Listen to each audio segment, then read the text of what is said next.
Viewers, आज हम बात करते हैं ईगो की और सेल्फ रिस्पेक्ट की।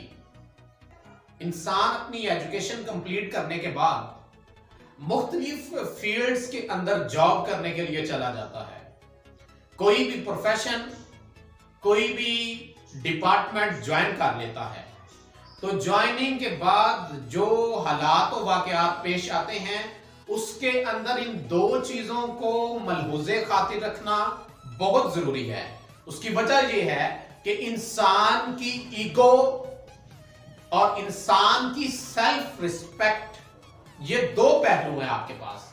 इन दो पहलुओं में से पहले हम बात करते हैं सेल्फ रिस्पेक्ट की, जो एक फंडामेंटल फैक्टर है, जो कभी भी डिस्करेज नहीं होना चाहिए, कभी भी डिमोलिश नहीं होना चाहिए, कभी भी उसके अंदर लूजिंग फैक्टर प्रोड्यूस नहीं होना चाहिए, वो स्ट्रॉन्ग होना चाहिए। सेल्फ रिस्पेक्ट के ऊपर किसी भी तरह का कंप्रोमाइज नहीं किया जा सकता।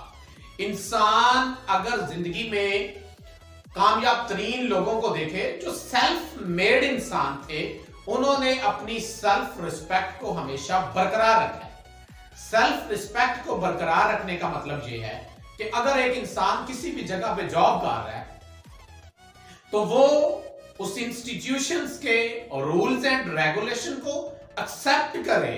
वो उसकी अव्वलीन जिम्मेदारी है, उनको वो वायलेट नहीं कर सकता।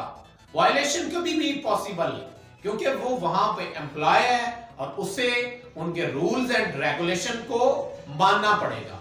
दूसरी बात है ईगो की। इंसान के अंदर ईगो ये है कि अगर इंसान को ये बात कह दी जाए किसी इंस्टीट्यूशंस के अंदर, you don't have to need to do this kind of work, आपको ये काम नहीं करना, इट मींस वो आपने काम नहीं करना। ये रूल्स एंड रेगुलेशन का पार्ट है। अगर आप फिर भी हठ धर्मी दिखाते हैं तो वो गलत ईगो है आपकी। अपनी ईगो की डायरेक्शन को दुरुस्त कीजिए।